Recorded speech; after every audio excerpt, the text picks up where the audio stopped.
संजय गायकवाड यांनी राजकारणातील संभाव्य युतीवर भाष्य केलं आहे. आम्हाला भाजपा शिवसेना युती पाहिजे असे ते म्हणाले. त्यांच्या या विधानामुळे राज्यातील राजकीय वर्तुळात चर्चेला उधाण आलं आहे.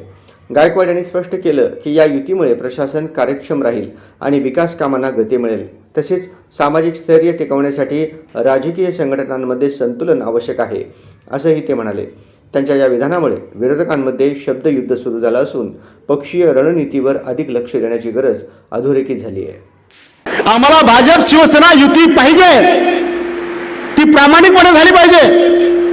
कारण आमदारकीला विधान आम्ही युती करतो, आम्ही लोकसभेला युती करतो आणि ज्याला छोट्या कार्यकर्त्यांची गरज येते आपण कार्यकर्त्याला वाऱ्यावर सोडतो. त्यांनी काय पैसे खर्च करून मातीत जायचं?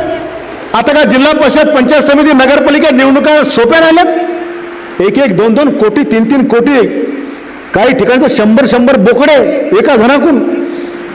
इतके महाग निवडणुकीमध्ये कार्यकर्ता उद्ध्वस्त होतो.